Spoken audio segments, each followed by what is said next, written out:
ഇവളുടെ വയറ്റിലോട്ട് നോക്കിയിട്ടായിരുന്നു. എന്നിട്ട് ഇവള് രണ്ടാം സൈഡ് അപ്പൊ ഞാൻ എനിക്ക് അൺകംഫർട്ടബിൾ ആയി. അപ്പൊ ഞാൻ എന്താക്കി പെട്ടെന്ന് താത്തി. എന്താ വേണ്ടത്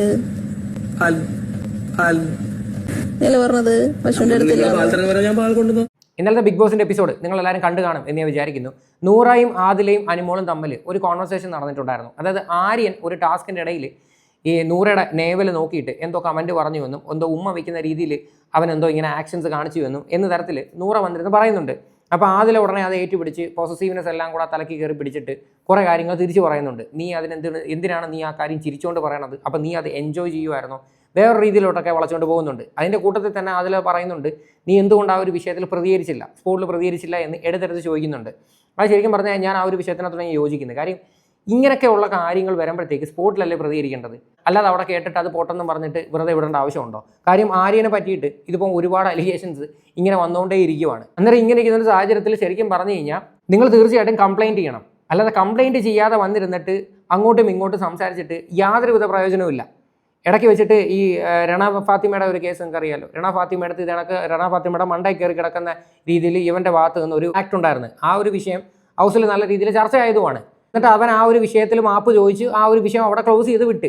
പിന്നെ അതും പോരാ, ഞാൻ ഇതാണ്ട് ഇപ്പം പുറത്ത് ഇവൻ്റെ ചാറ്റും കാര്യങ്ങളൊക്കെ പുറത്ത് വന്നേക്കുന്നത്. അപ്പോൾ ഇങ്ങനെയൊക്കെ ഇരിക്കുന്ന ഒരു സാഹചര്യത്തിൽ നിങ്ങൾക്ക് തീർച്ചയായിട്ടും ഇത് കംപ്ലയിൻറ്റ് ചെയ്യാൻ പറ്റും. ഇത് ഒരു വട്ടമല്ല, 2 വട്ടമല്ല, 3 വട്ടമല്ല, ഒരുപാട് വട്ടം ആര്യനെ പറ്റിയിട്ട് ഇത് കേട്ടുകൊണ്ടേ ഇരിക്കുകയാണ്. ഒരാളെ പറ്റി കണ്ടിന്യൂസ്ലി ഇതുപോലെയുള്ള അലിഗേഷൻസ് വരുവാണെങ്കിൽ നമ്മളൊക്കെ പിന്നെ എന്താ പറയേണ്ടത്? എന്തായാലും ഇന്നലെ നടന്ന കോൺവെർസേഷൻ നമുക്കൊന്ന് കേൾക്കാം. ഞാൻ കുഴപ്പമില്ല, ടാസ്കില് നമ്മളിനി പോയിട്ട് നോക്കണ്ട എന്നുള്ളതിൽ ഞാൻ വിട്ട്. എന്നിട്ട് ആര്യൻ ഇവള് പറഞ്ഞല്ല കൈപിടിക്കുന്ന ടാസ്കില് ലാസ്റ്റ് ഇവളുടെ വയറ്റിലോട്ട് നോക്കിയിട്ടായിരുന്നു. എന്നിട്ട് ഇവള് രണ്ടാം സൈഡ് അപ്പൊ ഞാൻ എനിക്ക് അൺകംഫർട്ടബിൾ ആയി. അപ്പൊ ഞാൻ എന്താക്കി പെട്ടെന്ന് കംഫർട്ടബിൾ ആയിട്ടുണ്ടെങ്കിൽ സ്പോട്ടിൽ നമ്മൾ പ്രതികരിക്കണം. അതാണ് ചെയ്യേണ്ടത്. അല്ലാതെ നമ്മൾ ഇവിടെ വന്നിരുന്ന് പറഞ്ഞിട്ട് യാതൊരുവിധ പ്രയോജനവും ഇല്ല. നിങ്ങളുടെ ശരീരത്തോട്ട് ഒരാൾ നോക്കിയിട്ട് ഇങ്ങനെയുള്ള രീതിയിലുള്ള പോക്കറികളൊക്കെ കാണിച്ചിട്ടുണ്ടെങ്കിൽ നിങ്ങൾക്കത് പ്രതികരിക്കാൻ പറ്റും. നിങ്ങളത് പ്രതികരിക്കാതെ ഇങ്ങനെ വന്നിരുന്ന് സംസാരിക്കുന്നതാണ് സത്യം പറഞ്ഞാൽ ചീപ്പ് എന്നേ ഞാൻ പറയത്തുള്ളൂ.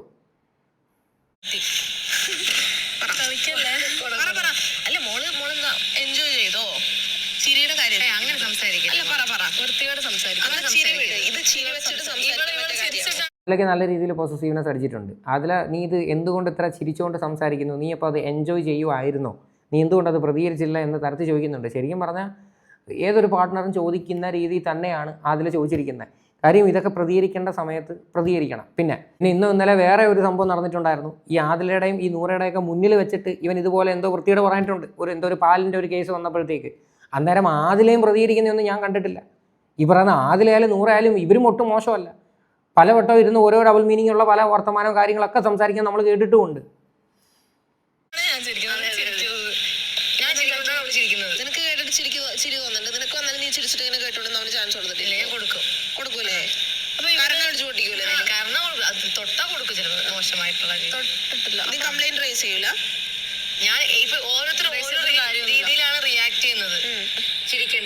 ആര്യനെ സംബന്ധിച്ചൊരു വിഷയം പറയാം. തുടക്കത്തിലെ ഈ ഒരു വിഷയങ്ങളിൽ ചോദ്യം ചെയ്തിട്ടുണ്ടായിരുന്നുവെങ്കിൽ ആര്യൻ ഒരു കാരണവശാലും ഈ ഒരു രീതിയിലുള്ള പ്രവൃത്തികൾ ചെയ്യത്തില്ലായിരുന്നു.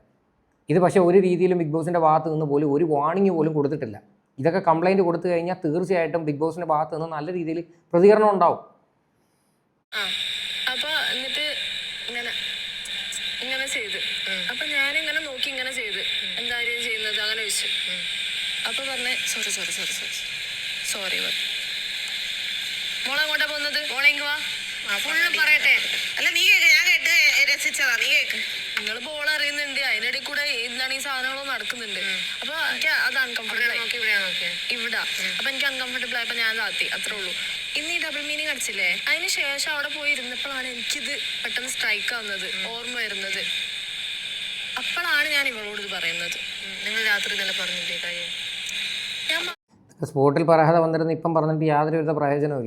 ഈ ഒരു വിഷയത്തിൽ മിക്കവാറും ആദിലയും നൂറയും അടിച്ചു പിരിയാനായിട്ടുള്ള നല്ല ചാൻസും ഉണ്ട്. കാര്യം ആദിലയുടെ ആ ഒരു അഗ്രഷൻ കാണുമ്പോൾ തന്നെ മനസ്സിലാക്കാൻ പറ്റും പല കാര്യങ്ങളും ഈ പറയുന്ന നൂറ ചെയ്യുന്നതിനകത്തോട്ട് അതിലേക്ക് വലിയ യോജിപ്പില്ല. കാര്യം ദേഷ്യം വരുമ്പോഴത്തേക്ക് പുള്ളിക്കാരത്തി ഇത് വേറെ ലെവലിലോട്ടൊക്കെ കൊണ്ടുപോകുന്നുണ്ട്. നീ ഇത് ആസ്വദിച്ച് നിന്നില്ലേ, നീക്ക് പിന്നെ കുറച്ചും കൂടി നീ അങ്ങനെ നിൽക്കാൻ എന്താ എന്നൊക്കെയുള്ള രീതിയിൽ ശരിക്കും പറഞ്ഞാൽ ആ ഒരു രീതിയിലൊന്നും വളച്ചുകൊണ്ട് പോകേണ്ട ഒരു കാര്യമൊന്നും ഇവിടെ വരുന്നില്ല. ഈ ഒരു വിഷയം നിങ്ങൾ സ്പോട്ടിൽ നിങ്ങൾക്ക് അൺകംഫർട്ടബിൾ ആണെങ്കിൽ നിങ്ങൾ കംപ്ലയിൻറ്റ് ചെയ്യുക ബിഗ് ബോസിൻ്റെ അടുത്ത്. അതാണ് ഇവിടെ ചെയ്യേണ്ടത്. അതെ നിങ്ങൾ തമ്മിൽ അങ്ങോട്ടും ഇങ്ങോട്ടും പരസ്പരം അടി ഉണ്ടാക്കിയിട്ട് ഇവിടെ ഒന്നും നേടാനില്ല. മിക്കവാറും ഇവർ രണ്ടുപേരും അടിച്ച് പിരിയാനായിട്ടുള്ള എല്ലാ സാധ്യതകളും കാണുന്നുണ്ട്. കാര്യം ഈ ഒരു ഷോ തീരുന്നതിന് മുന്നേ തന്നെ. കാര്യം ഇതിപ്പോൾ സത്യം പറഞ്ഞു കഴിഞ്ഞാൽ ഒരു ഭാഗത്ത് നിന്ന് വലിയ രീതിയിൽ അടി ഉണ്ടാവാതിരിക്കാൻ വേണ്ടിയിട്ട് ഇനിഷ്യേറ്റീവ് എടുക്കുന്നുണ്ട്, അതായത് നൂറയുടെ ഭാഗത്ത് നിന്ന്. അതുകൊണ്ടാണ് ഇവർ തമ്മിൽ വലിയ പ്രശ്നങ്ങളൊന്നും ഇല്ലാതെ പൊയ്ക്കൊണ്ടിരിക്കുന്നത്. പിന്നെ വേറൊരു കാര്യങ്ങളുണ്ട്, ഇവർ രണ്ടുപേരും 2 കണ്ടസ്റ്റൻസ് ആണെന്ന് ഇവർ മറന്നു പോകുന്നുണ്ട് പല സമയത്തും. ആ ഒരു ബോധം ഇവർക്ക് ബിഗ് ബോസ് കൊല്ലപ്പോഴും കൊടുത്തു കഴിഞ്ഞാൽ വളരെ നന്നായിരിക്കും. ഇനി അനുമോളുടെ അടുത്ത് വന്നിരുന്നിട്ട് ആദില കുറച്ച് കാര്യങ്ങൾ പറയുന്നുണ്ട്. ഇവിടെ നടന്ന സംഭവം ഇങ്ങനെ കാണിച്ചതും ഇതൊക്കെ അതല്ല എന്റെ പ്രശ്നം. ഇവള് റിയാക്ട് ചെയ്ത രീതിയാണ് എന്റെ പ്രശ്നം. അവനല്ല എന്റെ പ്രശ്നം. ആയിക്കോട്ടെ, അങ്ങനത്തെ ഒരു കാര്യത്തിനോട് ഇതിലൂടെ ഗോത്രൂ ചെയ്ത് ഞാൻ എന്തിലാണ് കൂടെ ആലോചിച്ചു നോക്കി. ഞാനൊരു ടാസ്ക് ചെയ്തുകൊണ്ടിരിക്കുകയാണ്, അനാവശ്യ കാര്യങ്ങൾ. അത്രയും സീരിയസ് ആയിട്ട് ഒരു ടാസ്ക് നടക്കുന്നതിൻ്റെ ഇടയിൽ ഒരു കാരണവശാലും നമുക്ക് ചോദ്യം ചെയ്യാനായിട്ട് പറ്റത്തില്ല. വേണമെങ്കിൽ നൂറൊക്കെ ചെയ്യാമായിരുന്നു, ഈ ഒരു ടാസ്ക് കഴിഞ്ഞിട്ട് പോയി കംപ്ലയിൻറ്റ് ചെയ്യായിരുന്നു. പക്ഷേ നൂറ് അത് ചെയ്തിട്ടില്ല. അപ്പോൾ പിന്നെ അങ്ങോട്ടും ഇങ്ങോട്ടും കുഴപ്പമില്ലാത്ത സമയത്ത് പിന്നെ ഇതിനെ പറ്റിയിട്ട് പറഞ്ഞിട്ട് എന്തെങ്കിലും പ്രയോജനമുണ്ടോ? ഒരു പ്രയോജനവും ഇല്ല. ഇന്നെന്തായാലും വേറൊരു സംഭവം കൂടെ നടന്നിട്ടുണ്ടായിരുന്നല്ലോ, ഒരു പാലിൻ്റെ ഒരു വിഷയം. ആ പാലിൻ്റെ വിഷയത്തിൽ അവൻ്റെ വായിൽ നിന്ന് വന്ന ഡയലോഗ് ഞാൻ നിങ്ങൾക്ക് വേണമെങ്കിൽ ഞാൻ കേൾപ്പിച്ചു തരാം. അപ്പം നിങ്ങൾക്ക് ഏകദേശം ഏറെക്കുറെ ധാരണയാവും. പ്രതികരണം ശേഷി ഈ പറയുന്ന ആദിലേക്കും എന്തുമാത്രം ഉണ്ടെന്നും നിങ്ങൾക്ക് മനസ്സിലാക്കാൻ പറ്റും. ഇല്ല, കുറച്ച് വെള്ളം ചൂടാക്കി പാലും കുപ്പിയാണ് അതുകൊണ്ട് ഒഴിച്ചു കൊടുക്കാൻ. പാലും കുപ്പി ഉണ്ടെങ്കിൽ അവൻ്റെ വായിലോട്ട് അങ്ങോട്ട് ഒഴിച്ചു കൊടുക്കുന്നത് ആദില വന്നിരുന്ന് പറയുന്നുണ്ട്. ആര്യൻ്റെ മറുപടി കേൾക്കാം. പാലുണ്ടോ തരാൻ?